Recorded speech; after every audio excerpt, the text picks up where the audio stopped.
चलो शुरू करते हैं। कल कहाँ तक पढ़े थे इसमें हम लोग? क्रिस्टल के घनत्व की गणना, ये हमको पढ़ना था।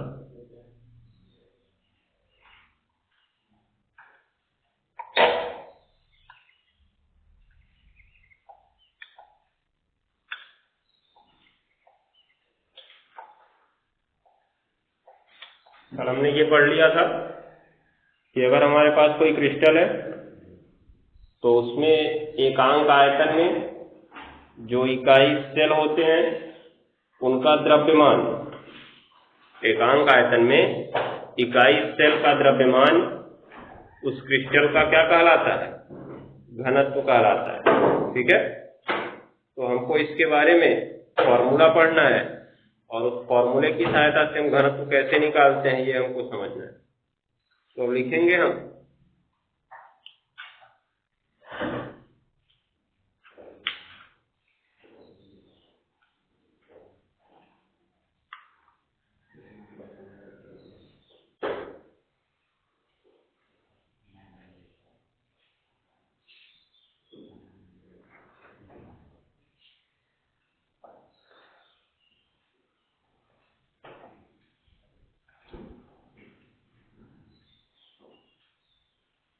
किसी क्रिस्टलीय ठोस के, हेडिंग तो लिखवा दिए थे कल। हेडिंग क्या था? घनी, ये क्रिस्टलों के घनत्व की गणना। तो इसके अंदर लिखो क्या लिखे? किसी क्रिस्टलीय ठोस के,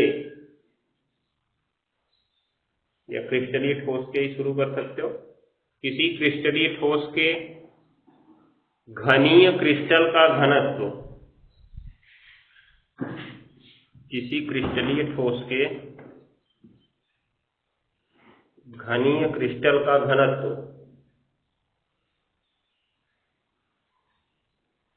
निम्नलिखित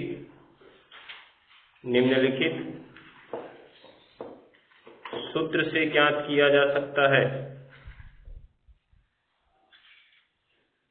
क्रिस्टल का घनत्व निम्नलिखित सूत्र से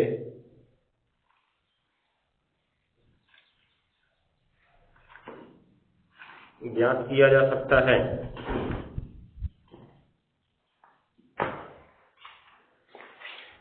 हो गया? सूत्र लिखेंगे हम लोग।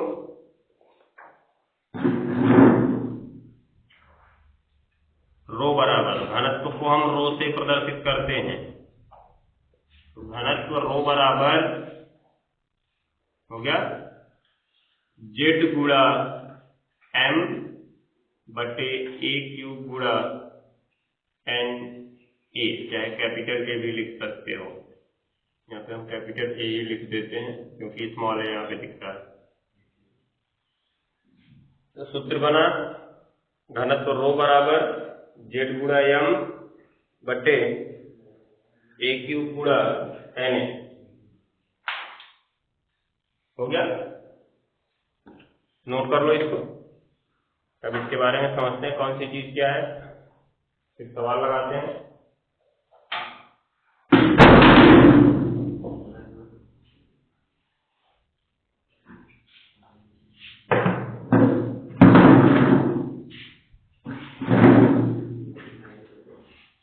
जेड गुणा एम बटे ए क्यूब गुणा एन ए।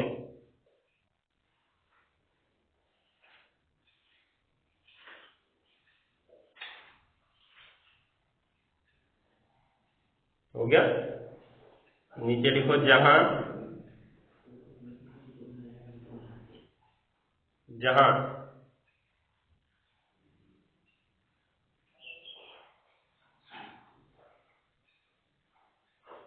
जहां जेड बराबर, जहां जेड बराबर हो गया क्रिस्टल के इकाई सेल में घटक कणों की संख्या, क्रिस्टल के इकाई सेल में घटक कणों की संख्या, क्रिस्टल की इकाई सेल में घटक कणों की संख्या।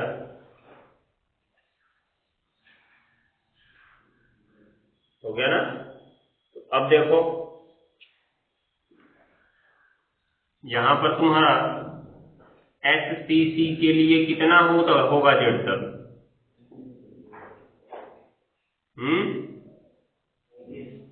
एक होगा। BCC के लिए 2 होगा और FCC के लिए 4। तो ये हमको याद रखना है, ठीक है ना? तो आगे बढ़ते हैं। जेड के बाद यम लिखो। यम बराबर क्या है? यम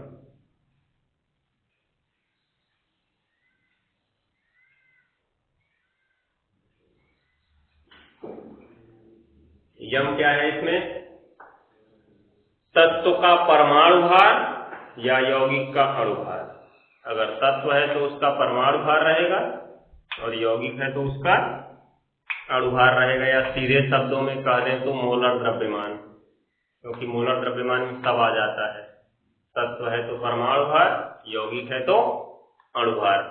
ठीक है, ये सब निकालना जानते ही हो, आसानी से निकाल भी सकते हो। सवाल मिलेगा तो निकालते जाएंगे उसमें। ठीक, ए बराबर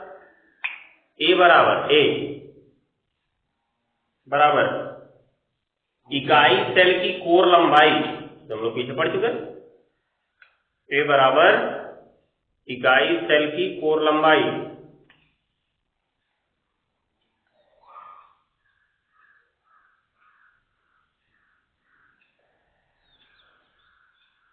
इकाई सेल की कोर लंबाई। फिर ए क्यूब बराबर लिख लो। देखो एम बराबर हमने देख लिया मोलर द्रव्यमान, ए बराबर हमने देख लिया कोर लंबाई। लेकिन कभी कभी तुमको कह देगा कि इकाई सेल का आयतन इतना है, जैसे कह दिया कि उस क्रिस्टल का घनत्व ज्ञात करो जो FCC प्रकार का है। ठीक है ना, जेड पता चल गया। AgCl का क्रिस्टल है तो उस AgCl से हमको यम पता चल जाएगा। ठीक है, और उसका आयतन इतना है। अब उसमें कोर लंबाई की कहीं चर्चा ही नहीं किया, तो सवाल लेके लटके रहो कि इसमें आयतन दे दिया, कोर लंबाई पढ़े, क्या करें। लेकिन अगर तुम्हें पता होगा कि यहाँ पे सारे के सारे क्रिस्टल घनी हैं और घन का आयतन क्या होता है? भुजा का क्यूब होता है। और भुजा अर्थात कोर लंबाई कितनी बताए? ए बताए ना, तो ए का क्यूब अर्थात इसमें जो ए क्यूब है उस इकाई सेल का क्या है? आयतन। समझ गए? तो सवाल में कभी कभी घनत्व देके आयतन भी पूछ लेगा और कभी आयतन देके घनत्व भी पूछ लेगा। तो अगर ए पता है तो तुमको ए क्यूब भी पता होना चाहिए। क्या होगा? ए क्यूब क्या होगा? इकाई सेल का आयतन। ठीक है ना, ये पता होना चाहिए तुम्हें, इकाई सेल का आयतन।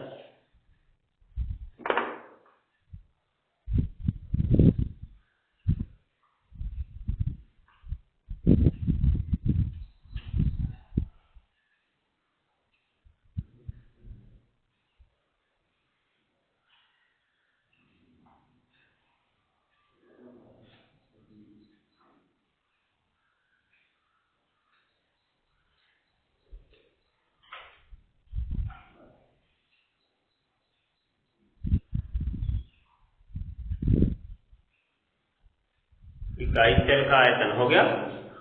Na बराबर लिख लो, Na, इससे तो परिचित हो ही।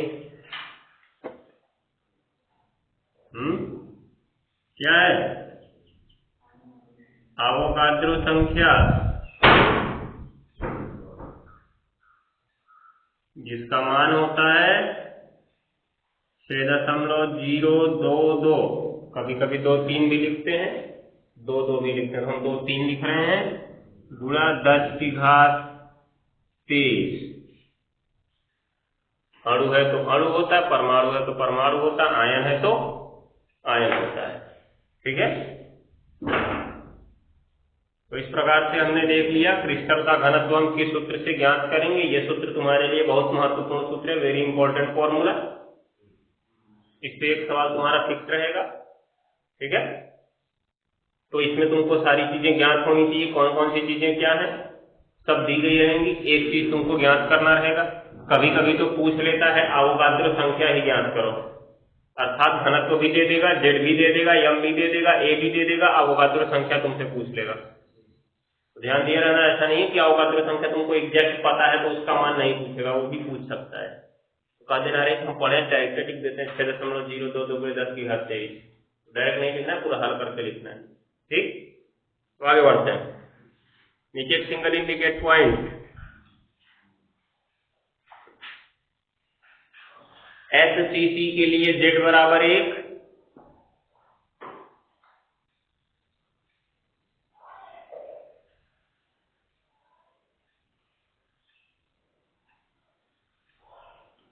SCC के लिए Z बराबर 1 हो गया। फिर कॉमा BCC के लिए Z बराबर 2,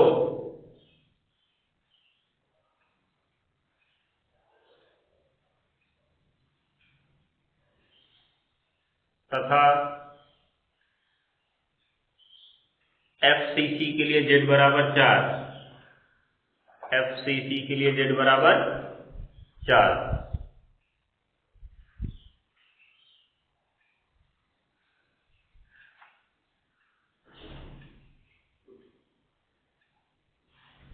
हो गया। अब नीचे लिख लो सिंगल इंडिकेट पॉइंट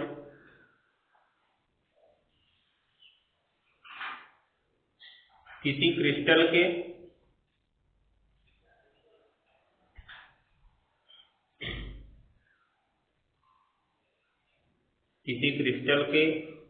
घनत्व या इकाई सेल के घनत्व की गणना निम्न सूत्र से भी कर सकते हैं।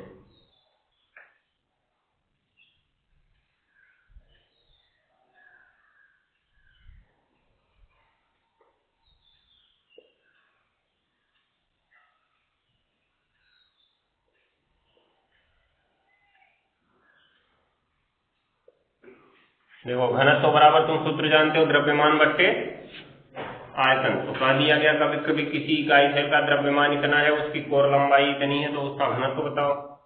तो कोर लंबाई पता है, तो कोर लंबाई से हम उसका क्यूब कर दें तो आयतन हमको पता चल जाएगा, और उसका द्रव्यमान पहले से ही दे दिया गया है, ठीक है। तो सूत्र क्या बन जाएगा, इकाई सेल का द्रव्यमान बट्टे इकाई सेल का क्या आयतन। ये प्रकार से ये भी एक सूत्र बन सकता है।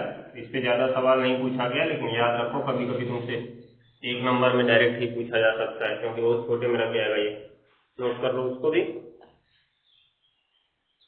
बाकी फॉर्मूला यही याद रखो, सवाल तो सारे तुम्हारे इसी से लगेंगे।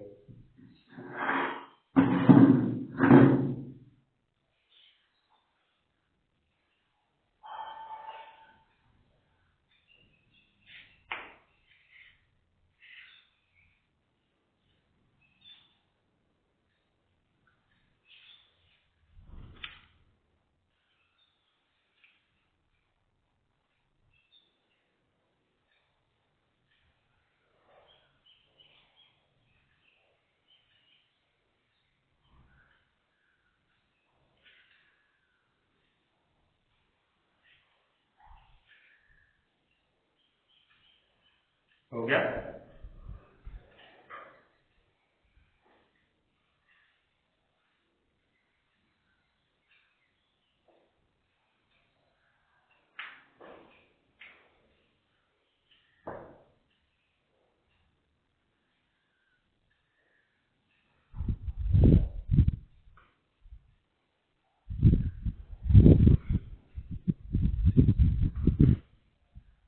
नीचे एक इंडिकेट पॉइंट लिख लो, इंडिकेट पॉइंट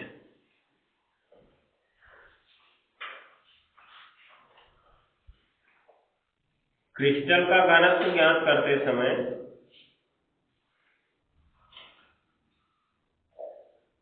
क्रिस्टल का घनत्व ज्ञात करते समय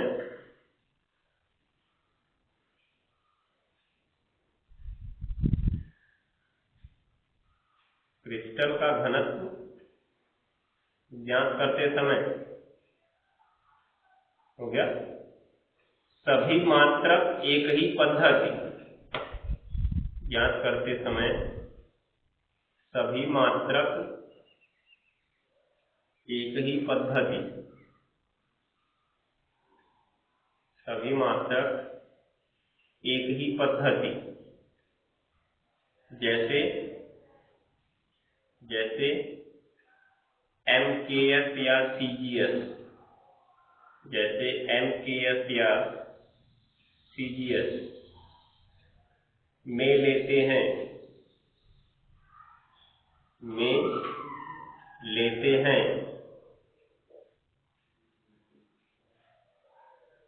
MKS या CGS में लेते हैं। MKS का मतलब मीटर किलोग्राम सेकंड और CGS का मतलब सेंटीमीटर ग्राम और सेकंड। तो घनत्व का मात्रक क्या जानते हो? तुमको वहां से दिखा कि द्रव्यमान बटे आयतन, द्रव्यमान बटे आयतन। तो अगर द्रव्यमान हमने ग्राम में लिया तो ग्राम कितने आया? CGS में आया ना। तो कोर लंबाई सेंटीमीटर में लेनी है, तो कोर लंबाई सेंटीमीटर में, तो कोर लंबाई का क्यूब अर्थात सेंटीमीटर क्यूब हो गया।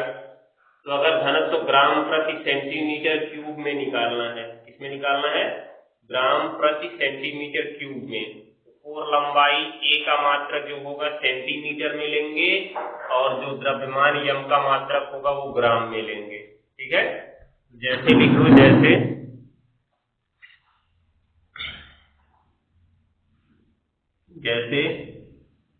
CGS पद्धति में घनत्व बराबर या घनत्व का मात्रक क्या होगा?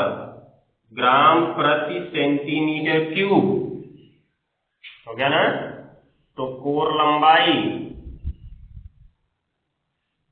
का मात्रक जो होगा किसमें लिया जाएगा? सेंटीमीटर में। ठीक है, तथा अणुभार या क्या परमाणु भार किसमें लेंगे? ग्राम में लेंगे। ठीक है, ध्यान देना। मतलब घनत्व अगर है ग्राम प्रति सेंटीमीटर क्यूब में, तो जो कोर लंबाई है वो सेंटीमीटर में ली जाएगी और जो अणुभार या परमाणु भार है वो किसमें लिया जाएगा? ग्राम में लिया जाएगा। ठीक,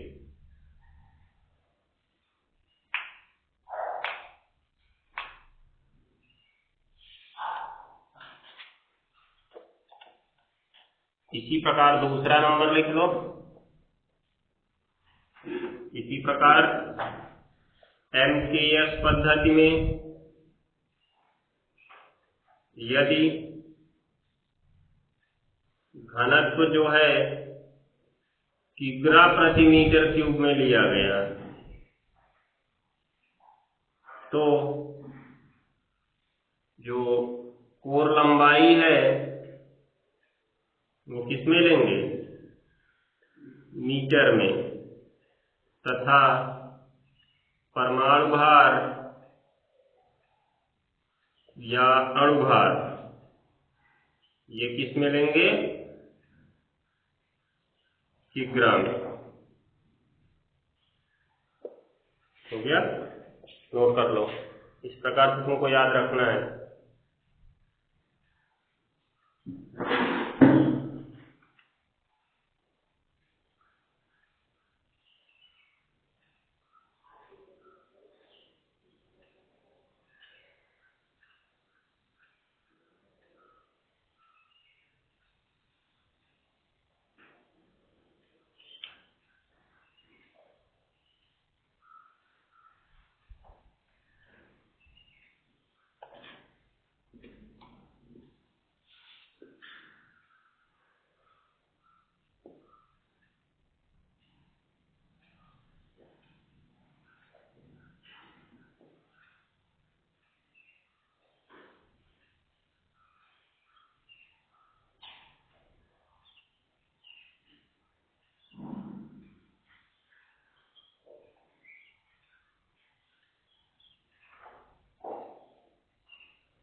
हो गया जी। चलो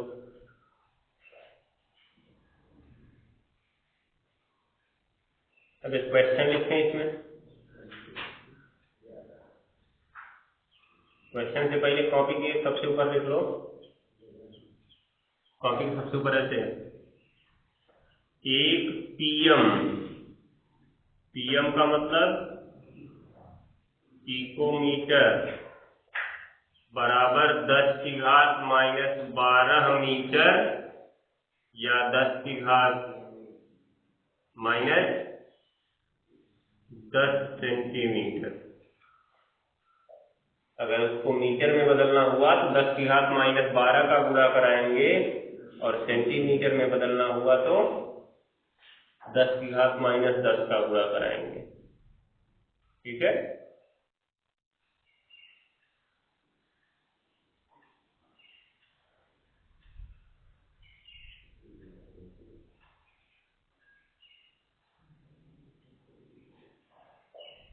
हो गया। उसके बाद एक और लिख लो कॉपी के सबसे ऊपर ही, एक एंगस्ट्राम बराबर, दूसरे पेज पे लिख लो, जगह नहीं है, तुमको जगह ही नहीं मिल रही है। एक एंगस्ट्राम बराबर 10 की घात -10 मीटर होता है या 10 की घात -8 सेंटीमीटर होता है। इसको याद रखना।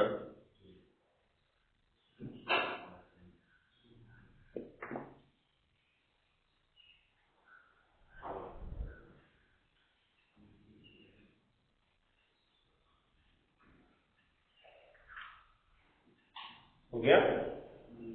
अब एक एग्जांपल लिखते हैं इसमें हम लोग।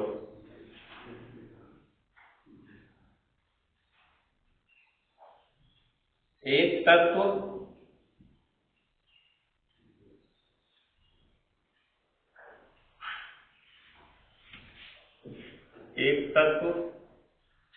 जिसका परमाणु भार 60 है,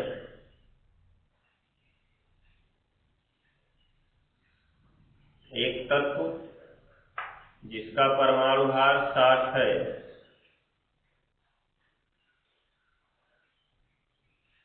जिसका परमाणु भार 60 है,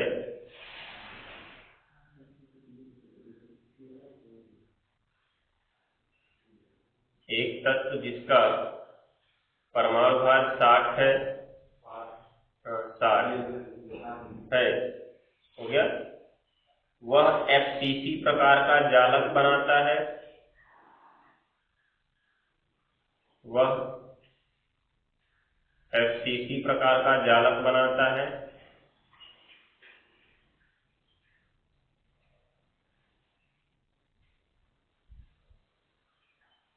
वह FCC प्रकार का जालक बनाता है, हो गया। तो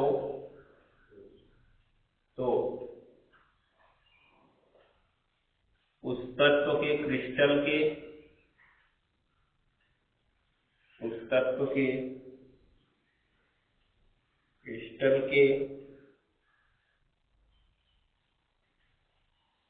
घनत्व की गणना करो। उस तत्व के क्रिस्टल के घनत्व की गणना करो। उस तत्व के क्रिस्टल के घनत्व की गणना करो, हो गया। जबकि इसके इकाई सेल की कोर लंबाई, जबकि इसके इकाई सेल की कोर लंबाई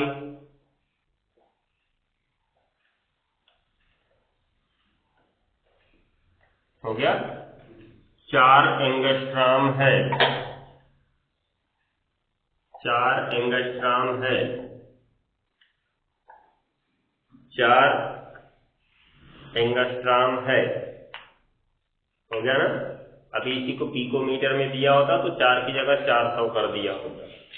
ठीक, तो अब देखो क्या होगा। सबसे पहले तो सवाल में जो जो चीजें दी गई हैं उनको लिखो।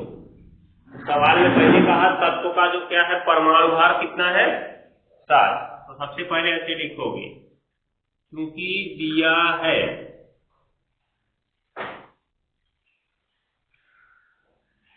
तत्व का परमाणु भार बराबर 7, इसको किससे प्रदर्शित करते हैं m से, बराबर 7 हो गया ना। FCC प्रकार का जालक बनाता है, तो चूंकि FCC प्रकार का जालक बनाता है इसलिए अंकित Z का मान क्या होगा,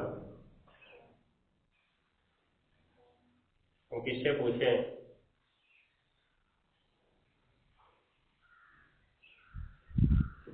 Z का मान 4 होगा, हो गया। अब क्या दिया आगे, उसका घनत्व ज्ञात कीजिए। अभी नोट मत करो, आगे ध्यान दो, नोट करना। घनत्व ज्ञात करना है तो घनत्व रो, सवाल को तोड़ तोड़ के पढ़ो, जो चीजें ज्ञात हैं वो लिखते जाओ, जो नहीं ज्ञात है उन पे क्वेश्चन मार्क करते जाओ, ठीक है। तो घनत्व ज्ञात करना है, रो लिख दिया हमने। जबकि कह रहा है उसके इकाई सेल की कोर लंबाई 4 एंगस्ट्रॉम है, तो कोर लंबाई को किससे ए से, और कितनी है वो 4 एंगस्ट्रॉम, तो इस एंगस्ट्रॉम को हमको बदलना होगा इसमें सेंटीमीटर में या मीटर में, ठीक है ना। तो जो हमारा परमाणु भार मिलता है ये सामान्य रूप से ग्राम में मिलता है। किसमें मिलता है, ग्राम परमाणु भार या ग्राम अणु भार, समझ गए, बात को ध्यान दिए रहना। तो अगर ये ग्राम में है तो ये किस में बदलना होगा, सेंटीमीटर में, क्योंकि सीजीएस पद्धति में लेना है। अब तो इसको सेंटीमीटर में बदलने के लिए 10 की घात -10 का कि 10 की घात -8 का, 10 की घात -8 का, तो 4 गुणा कर देंगे और 10 की घात -8 क्या कर देंगे, इसको सेंटीमीटर कर देंगे, हो जाएगा ना। सारी चीजें हो गई। अवोगाद्रो संख्या Na बच रही है, सवाल में वो नहीं दिया गया, वो तो हमको एग्जैक्ट पता हो। तो अवोगाद्रो संख्या Na बराबर क्या होता है 6.023 गुणा 10 की घात 32, 23। मुंह में कुछ डाल के आया करो जिससे आवाज निकले साफ साफ, फेविक्विक लगता है डाल के आते हो तुम लोग। चलो देखो, इसलिए अब इसमें तुमको ज्ञात क्या करना है, यम पता है, जेड पता है, रो पता है, ए पता है, एन ए पता है। तुमने इसमें से किसका फॉर्मूला पढ़ा, रो का फॉर्मूला केवल पढ़ा है, लिख दो उसको। तो क्योंकि रो बराबर जेड गुणा एम बट्टे ए क्यूब गुणा एन ए, तो रो नहीं पता है, जेड का मान पता है 4 गुणा एम का मान पता है 7, ए का मान पता है 4 गुणा 10 की घात -8, और इसके ऊपर कितनी घात लगेगी, 3 घात लगेगी। और उसके बाद देखो गुणा Na, मतलब 6.023 गुणा 10 की घात कितना जी 23, दिख रहा है। तो अब देखना यहां पर घात के ऊपर घात लगी ना, क्योंकि देखो एक तो 4 है, उसके बाद 10 की घात पहले -8 लगा, फिर उसकी घात 3 लगा। जब घात के ऊपर घात होता है तो क्या करते हैं, घातों को जोड़ देते हैं, घातों का गुणा करते हैं, जोड़ते नहीं। कैसे, इसे इस सूत्र के द्वारा समझ लो। अगर x की पावर m लगा है और उसकी पावर पुनः n लग गया, मतलब m लगा फिर उसकी पावर क्या लग गया, n लग गया, तो दोनों का गुणा कर देंगे, अर्थात m इंटू क्या कर देंगे, n कर देंगे, हो जाएगा ना। तो इसमें -8 के गुणा कितना कर देंगे 3, और इधर 4 का है तो 4 का भी घात 3 करना पड़ेगा, समझ में आया। तो क्या होगा देखो, बराबर अब क्या होने वाला है, 4 गुणा 60 बट्टे ये बच गया तुम्हारा 4 का क्यूब बचा ना, और गुणा 10 की घात -8 गुणा कितना कर दें 3 और गुणा 6.023 गुणे 10 की घात कितना 23। अब देखो 4 गुणा 60 बट्टे ये आ गया तुम्हारा 64। इसमें देखो एक लिखते हैं इसको 10 की घात -24 और गुणा इसको लिखते हैं 10 की घात कितना 23, सब गुणा उतारते हैं 6.023। अब एक चीज और देख लो, क्योंकि अगर x की पावर m है गुणा x की पावर n है, अर्थात देखो दोनों में आधार समान है ना 10, जैसे इसमें x, ठीक है, घात अलग अलग है, इसमें m है तो उसमें n है, अर्थात इसमें -24 है तो उसमें कितना है 23 है, ठीक। तो क्या होगा x की पावर m प्लस n हो जाएगा, अर्थात घातें क्या हो जाती हैं जुड़ जाती हैं। तो निष्कर्ष हमारा है कि आधार समान होने पर गुणा में घात जुड़ जाती है। अभी यहीं पर भाग लगा होता तो घात क्या हो जाती घट जाती, ठीक। तो अब देखो 4 से 64 को तुम कितनी बार में काट दो 16 बार में, तो बचा तुम्हारा 60 बट्टे ये बचा तुम्हारा 16 और गुणा इनको एक साथ कर दो तो ये -24 और प्लस कितना हो जाएगा 23 गुणा 6.023 हो गया। अब एक काम करें 60 बट्टे इसको काट दें 4 चौका 16 और 4 से कितनी बार में 60 15 बार में ना, तो 15 और नीचे 4 गुणा इसमें देखो माइनस वाला बड़ा है प्लस वाला छोटा, तो जुड़ जाएगा क्या ये जुड़ेगा नहीं जुड़ेगा, क्या होगा घट जाएगा, माइनस वाला बड़ा है माइनस चिन्ह लगाओ और 24 में से 23 घटा दो 1 बच जाएगा, बचेगा। आगे का काम क्या करना है गुणा इसको 6.023 लिखे रहो। अगर तुम निकटतम मान ज्ञात करना चाहते हो तो 6.023 को तुम केवल 6 मान सकते हो, क्या मान सकते हो 6, लेकिन दशमलव की गणना में 1-2 अंक इधर उधर हो जाएगा तो वो गलती नहीं मानी जाएगी, ठीक है, क्योंकि एग्जाम में हम इतना गुणा भाग नहीं करते हैं। तो हम इसको निकटतम 6 मान लेते हैं, हमारा सवाल आसान हो जाएगा। अर्थात एक चीज और देखो, अगर 1 बट्टे x की पावर 1 बट्टे x की पावर -m दिख रहा है तो उसे हम केवल x की पावर m लिख सकते हैं ऊपर ले जाकर, पता है क्यों? अंश को हर में ले जाने पर घात का चिन्ह क्या हो जाता है बदल जाता है, या हर को अंश में ले जाने पर घात का चिन्ह बदल जाता है। तो यहाँ हर में x की घात -m है तो अंश में जाएगा तो x की घात केवल क्या बचेगा m बचेगा ना। अब क्या होगा इसको हम ऊपर ले जा सकते हैं तो 15 गुणे कितना हो जाएगा 10 हो जाएगा ना, नीचे से ऊपर पहुंचा दिए उसको 10 की घात 1 का कोई मतलब नहीं है, ठीक है, नीचे -1 था ना ऊपर लेके गए तो क्या हो जाएगा +1, ये याद रख के रहना। अभी नीचे +1 होता तो ऊपर जाता तो क्या हो जाता -1 हो जाता है। अब नीचे क्या आया 4 और 10 की घात -1 तो ऊपर चला गया, ये 6.023 बचा है ना, हम क्या करते हैं 023 को छोड़ देते, तुम्हारे पास तो कैलकुलेटर दिया नहीं जाएगा पूरा भाग करने के लिए, दिमाग से करना है तो इतना पूरा भाग करना संभव नहीं होता है, इसलिए हम उसको निकटतम मान लेते हैं कितना 6, तो 15 दहा में 150 गुणे 6 से कट जाएगा कितनी बार में 25 बार में कटेगा ना, तो बराबर क्या आएगा 25 बट्टे कितना 4 छक्का 24 4 दूनी 8 4 बच्चे 20 6.25 ग्राम आया और प्रति सेंटीमीटर क्यूब आया। क्यों ग्राम प्रति सेंटीमीटर क्यूब आया क्योंकि परमाणु भार जो था ग्राम में लिया गया था और ये सेंटीमीटर में लिया गया, ठीक है ना। इस प्रकार से तुम घनत्व की गणना कर सकते हो जाएगा। तो इन छोटे छोटे रूल्स को याद रखो, इस तरह के हर सवालों में ये प्रयोग होते हैं। जैसे घात के ऊपर घात लगा तो घात का गुणा हो गया, नीचे घात माइनस में है तो ऊपर जाके प्लस हो जाएगी, अगर नीचे घात प्लस में है तो ऊपर जाके क्या हो जाएगी, माइनस हो जाएगी। इन सब फॉर्मूलों को तैयार रखो तब तुम्हारा सवाल लगेगा, ठीक है। तो इसको नोट कर दो। अब चेक करूंगी, एक सवाल बोल देते हैं, नोट करो।